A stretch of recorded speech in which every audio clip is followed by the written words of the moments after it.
સરદાર ગુર્જરી ડિજિટલમાં મહત્વના સમાચારો પર એક નજર. આણંદની ભવ્ય યુનિટી યાત્રામાં તામિલનાડુના રાજ્યપાલ આર.એન. રવિ જોડાયા.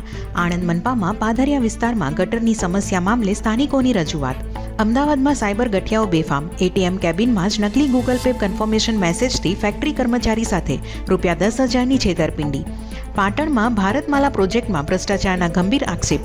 500 કરોડના ખર્ચે બનેલો સાંતલપુરથી કિલાણા સુધીના 30 કિલોમીટરનો રોડ માત્ર 4 મહિનામાં જ બિસ્માર.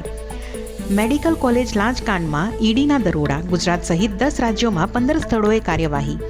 દિલ્હીમાં વાયુ પ્રદૂષણ સામે કોંગ્રેસનો વિરોધ. પ્રદેશ પ્રમુખ દેવેન્દ્ર યાદવ ઓક્સિજન માસ્ક અને સિલિન્ડર સાથે પ્રેસ કોન્ફરન્સમાં પહોંચ્યા. મહિલા પ્રીમિયર લીગની ચોથી સિઝન 9 જાન્યુઆરી 2026થી થશે શરૂ.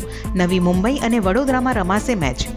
આધાર કાર્ડના આધારે ઘૂસણખોરોને પણ નાગરિકતા આપી દઈએ.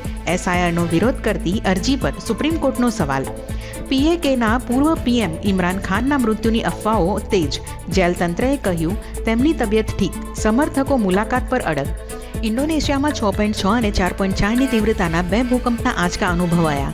ભૂસ્ખલનથી પહેલાથી જ પીડાતા સુમાત્રા શહેરમાં ભૂકંપ આવ્યો.